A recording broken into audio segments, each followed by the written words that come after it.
these documents had to do with bond counsel, and there were, I think there's actually only 5. I think there's actually only 5 because they were numbered wrong. But those emails between bond counsel weren't shared. And then, of course, H was the closed session minutes, which I know are not shared, but I was hoping they would extract the part where they talked about the school, because since they didn't do it in open session, I'm assuming they must have done it in closed session. But I would encourage you people, you're the powers to be in this town, looking into this, that you are privy to these documents if you ask for them. You're an elected official in the town, and I would hope that you would ask to see everything in F, G, and the closed session minutes for H.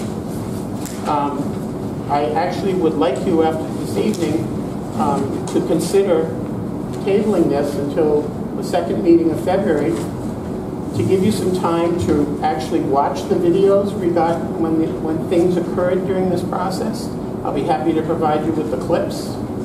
Also, to read the minutes of the MDRTF meetings.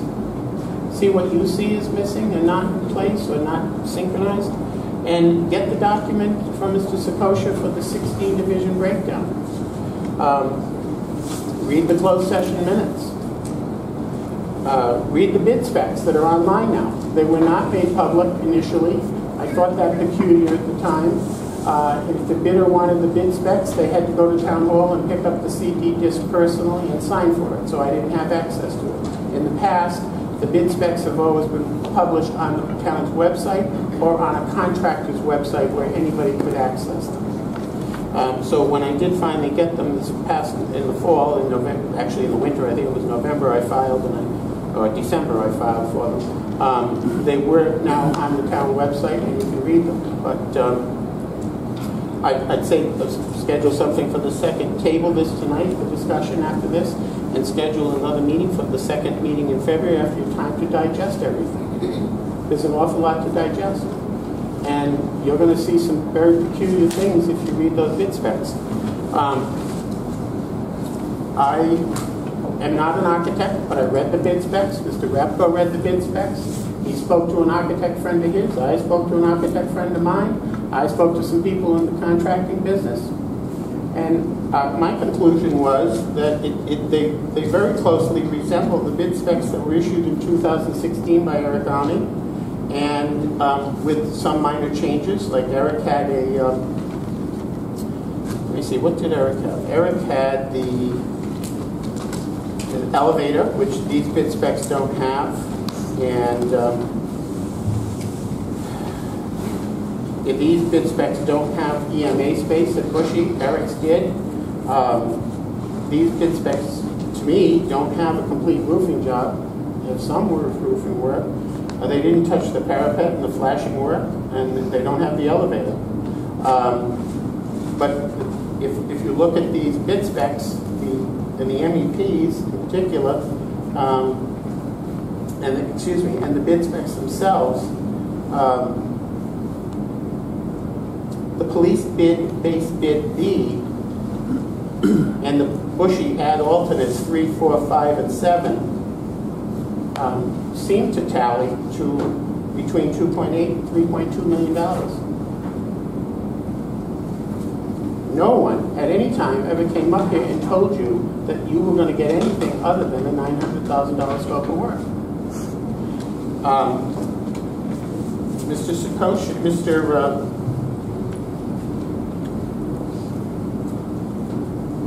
so with what's in these bid specs, it looks like the base bid itself would come in for the cost of about $2.5 million, and the add alternates would bring it up to about $3 million, because he eliminated the roof and the elevator.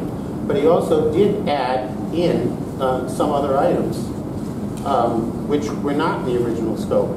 The Sally Port and trying to think of what else.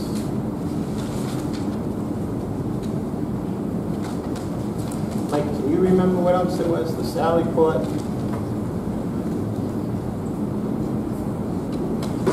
Oh, the windows, cooling, and the Sally Port were added into bid specs. And What was eliminated from the 2016 was the EMA space, the major roof work, the parapet, and the brickwork, and the elevator.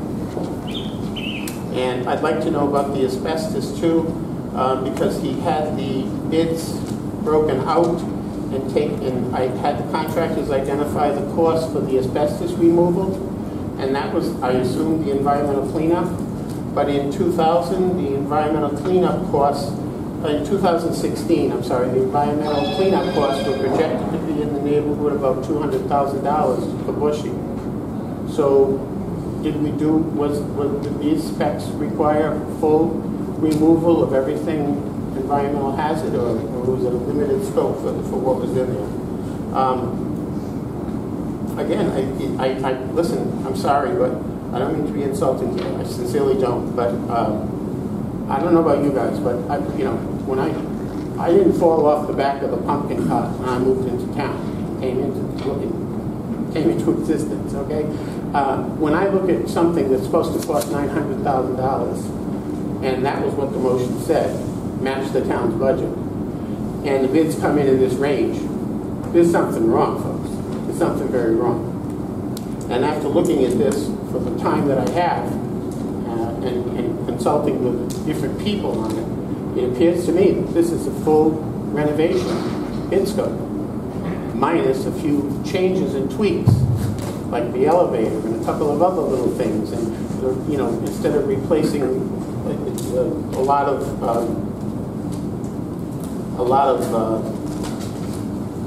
there were some savings on heating and electrical, but it just doesn't look right. You don't have to be a rocket scientist to figure out that this is more than an anomaly.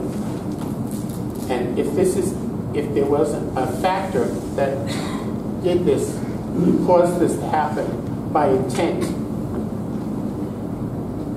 you're looking at something that negating the vote of the voters. They voted to do a renovation of the Bushy School. Whether some people want a new Bushy police station or not, the voters approved this municipal bond. And if there was anything that took place here that caused this to happen intentionally, in my mind, that rises to the level of fraud.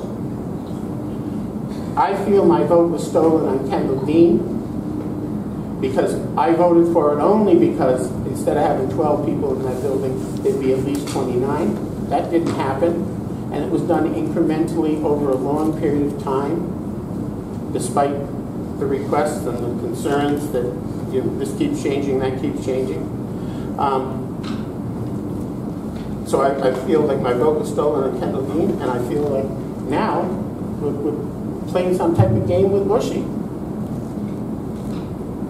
Playing some type of game with Bushy. These bids don't make sense.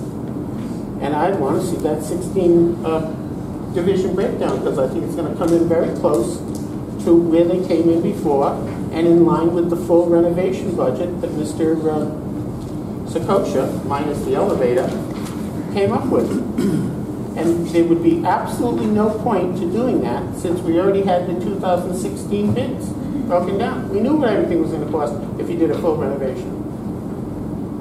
So, we had opportunities for people to step forward and say, oh no, this was a mistake. That hasn't happened. So, why did it happen? Was it the economy? Is that what we're going to hear?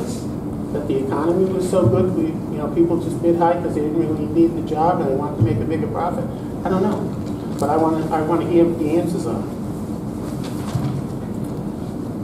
So, I think I'm all set here. I'm hoping that there are actually some concrete answers to the concerns that I shared. And that we get to the bottom of this and find out what did happen here. And when was the council informed? Because I've looked in everything I can find, any record, in the MBRTF meetings, nothing. In the school committee meetings, in the council meetings, on a lot of these questions, there's no paper trail. That's why I filed the APRA request for the emails and everything else, because somehow or other it had to be conveyed. In October, we sat here and 3 people said the school department's not coming in here. Well, how'd you find that out? When? Where? From whom? And why did we keep it a secret so long? So those are my questions and concerns. Thank you. Anyone else? Radko? Can you silence that phone? Yes, it's all money. Can you silence the phone? Yeah. Why don't you? On business.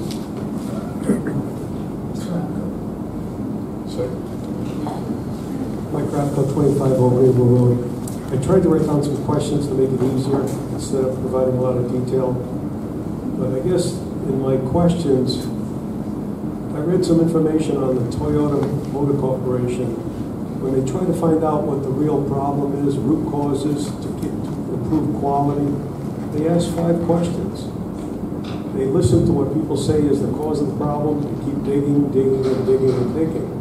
And I guess with all the information that Mr. Clifford presented, I think that's what you're going to have to do, is to dig deeper to find out what the real issues are. You have surface problems, and you have to keep going below, below, and below to find out what's going on. So I'm going to give you some general questions at a higher level, not the detail that you received. I just quickly jotted them as everyone was talking. I was a little concerned about the comments from the architect about blaming the police chief for the renovation at Bushy, for the size of the renovation. It doesn't make any sense to me. When you go out and you have a limited amount of money, the first thing you do is you try to fix the roof, you fix the leaking windows, you remove some of the asbestos with new tiles, you minimize the expenditure to keep the building safe, so you don't cause more damage to the building. You don't create a new sally port, you don't start moving things around, you don't start knocking walls down. You fix the basics to stay within the budget. Another question, if the previous town council fired the PBIC for going over bid, why wasn't this building committee fired for going over bid? 2.5 times the budget, as Mr. Clifford said. Another question, number 3. You didn't allow the previous council didn't allow the PBIC to rebid. Why would you allow this building committee to rebid? When I heard the language, testing the market, it makes no sense. You know what the market is. Construction costs go up 5% a year. You know what's going on. You already have previous bids, 2 sets of bids that came in. You know what's going on. Why didn't we do it the correct way the first time around and not do a full renovation? Another question, and it goes back to Mr. Clifford, was the Bushy bid for a full renovation instead of a partial renovation? That's the real issue here tonight. Was this a full or partial for $900,000? Another question, does it make any sense to put EMA and Kendall Dean when they belong in a public safety complex? If you look at all the surrounding towns, they put the 2 together, EMA and public safety and the police. Because what happens is that when you go out for federal money, EMA can get federal money for the police department and for EMA, and that's what was done for Bushy. They got the generator, and they got a lot of radio equipment, and there's a lot of things that were shared between both parties. That's not going to happen when you move them to Kendall Dean. Another question, why was money shifted from Bushy to Kendall Dean? It makes no sense. When the PBIC was trying to do their process, they were trying to be fair to both buildings and not showing favoritism to one building. In terms of the meetings themselves held by the building committee, I only went to a couple of them, but why were there so many executive sessions? We did talk about litigation, but it seemed like there was really a lot of executive sessions. And I guess the question for our solicitor is, did the solicitor attend all these executive sessions to give guidance about litigation?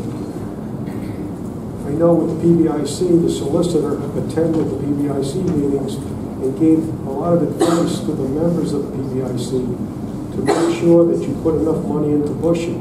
I don't know if the same advice was given from the solicitor to the building committee as to how you should share that responsibility between both buildings to meet the legal requirements of the bid and what the taxpayers have voted.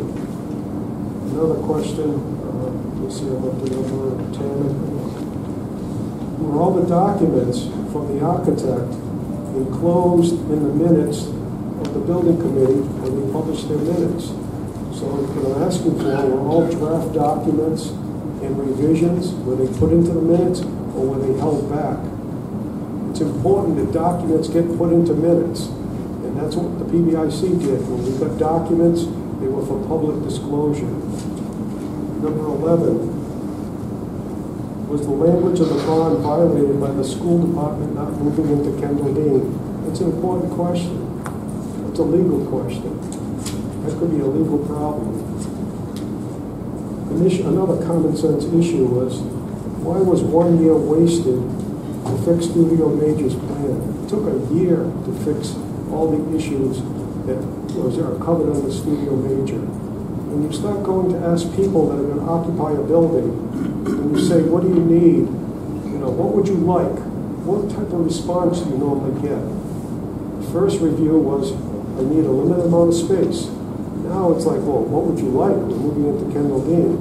Now give me more space. And the same thing, what happened to the school departments? They reneged. They said, you don't have to go to Kendall Dean anymore. That should have been resolved. That should have been resolved right up front, that you have to move in. Mr. Lindbergh agreed to move to Kendall Dean. The next architect, Mr. St. Jean, should have been committed to follow up on that commitment, but he didn't do it. He broke that commitment. Also, the police chief changed his mind. He sort of said, okay, it's fine for EMA to move out of Bushy. They can go to Kendall Dean. I can take over the whole building. Now what do you got? Now you've got more space being used inefficiently. So now we got three buildings. We've got a Kendall Dean building with EMA in the basement, a couple floors, have vacant offices. We're not using Kendall Dean properly. You've got Bushy now that the police chief has got the whole building, no EMA, and now you've got a town hall that's empty, and what are we going to do at town hall? So nothing fits. We spent all this money, and we got more inefficiencies. That's what it's come down to. So I ask you to look at what Mr. Clifford has presented, some of these questions I presented, and try to dig deeper into what is really happening and why did this happen. Thank you. Anyone else like to speak in the public hearing?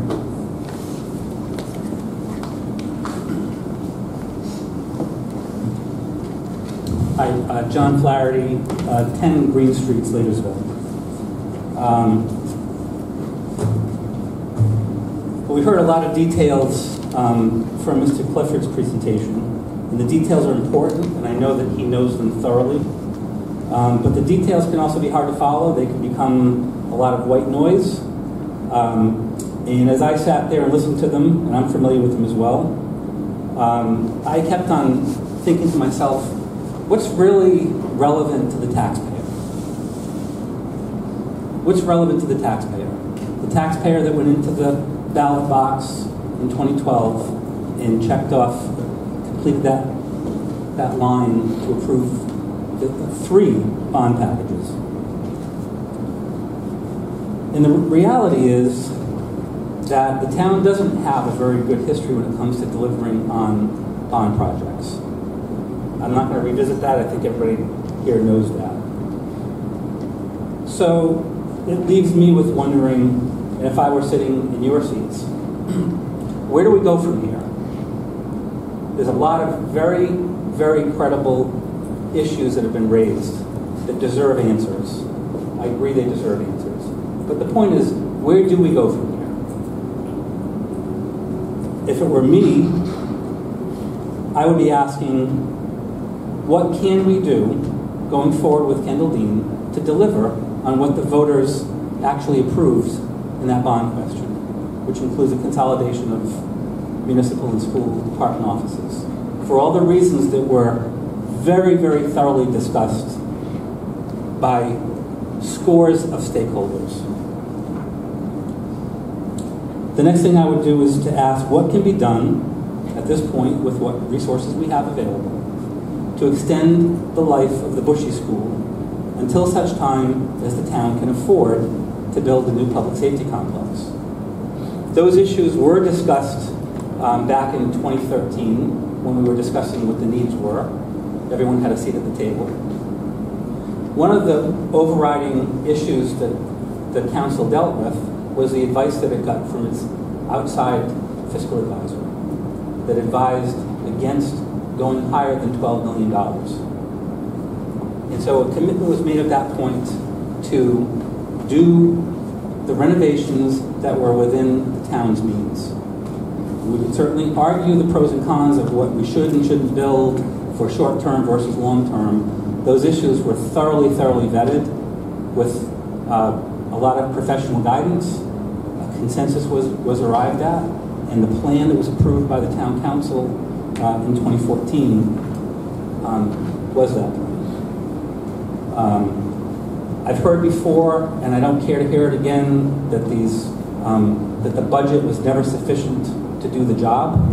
The job was dictated by the available resources, like any other family does in the town, to live within their means. Was it taking shortcuts? I don't think so. Was it doing everything that we wanted to do?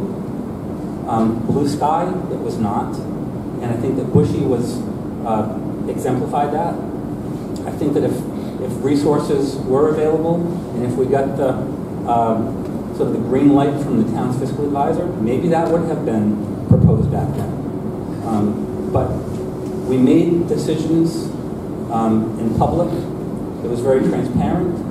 Anybody had the opportunity. There were multiple public hearings about that process, throughout that whole process. If anybody had any issue with, I think we're taking a shortcut route here, and we should do something different, that opportunity existed. So I don't think that argument about